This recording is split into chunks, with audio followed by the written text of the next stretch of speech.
Hey guys, welcome back to Piper's Pop-Ups and Vintage Campers. We are in the middle of our 1957 Aljo rebuild.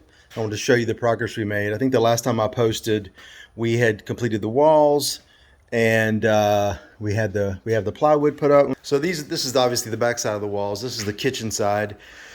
And if you're wondering, I'm building the shelves and the cabinets today, and yet this weekend rather.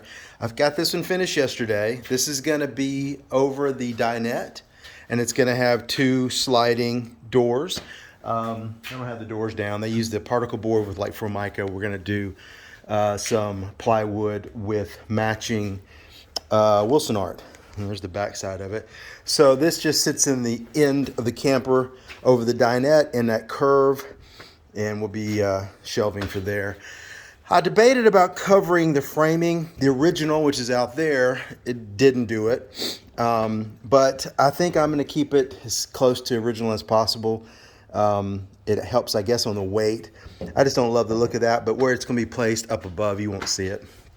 So there is the dinette shelving and storage. That took me most of Saturday, surprisingly. I mean, there are angles to consider. You have to use pocket holes for most of the construction.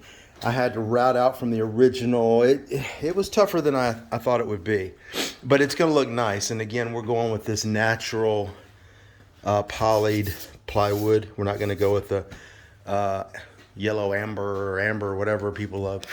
So anyway, this is the back side, and the reason it's up here is today I'm going to build this kitchen cabinet. Now this is the one that goes over the kitchen cabinet, and there's the sink, obviously a window here, and then there's a cabinet there with slides. I used as much of the original as I could. For example, I completed the kitchen cabinet. I don't know if I've shown the completed part, so you can see the back. I had to do some reframing, but this is the original kitchen cabinet, and I love being able to keep that. The wood in it, with the exception of a few pieces, was in amazing condition. So we went through, for example, on the drawers. Most of those were kind of rotted, I think being placed under the sink and being 60 years old.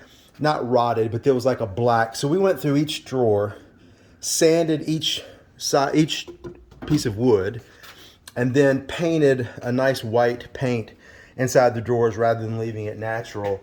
But those are the original drawers, which I just think is amazing. We did replace the faces because the original faces were kind of wonky and scratched and damaged. We're replacing all the original hardware. You know, they had those black hammered pulls that everybody had used back then. I'll show you another picture of this when it's out and not such an awkward position. But the stove goes here. This will be storage, and the wheel well will be right behind it, so it'll just be an open storage cabinet. We have 4 drawers here. We have 1 drawer there. This used to be an open cabinet, and what I've done is I've added all the boxing and the space for a air conditioner. We have a very small air conditioner that's going to go inside of here, and rather than having the air conditioner visible, faced out, you know, with the controls and everything sticking out of the front, I went with this amberjack metal grate over the face. You can see right through it. So right below there, the air conditioner will live, and it's about 1.5 inches behind the grate. So when it's on, the air will come out of there easily. There won't be any obstruction or problem. It's going to vent through the bottom of the camper, so there won't be any holes in the skins. And then, of course, there's plenty of room above and beside for the fresh air to come in from the camper. So I'm pleased with that. I'll show you when I have everything in place and we have this in the actual camper. If you're wondering about the color, this is the only color that's going to be in the camper itself. We went with this pretty kind of antique buttery yellow. My wife and daughter love that, so that's what we went with there. But all the other walls and the shelves and everything else in the side of the camper will be in natural wood. Now back to the kitchen cabinet. The reason it's up here like it is because this is one of those cabinets, much like the closet, that has a curve on the top. And the curve has to match as closely as possible or exactly to the curve in the roof, right? It's not just a box like in a home. So I mounted the original cabinet to the wall where the kitchen will be, reversed it because this is actually the outside of that wall. to match that curve. And once everything's been leveled, you can see here the cabinet itself is level, the wall was level with some shims.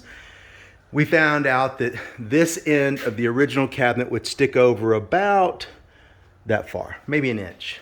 And then it tapers to less, to about here.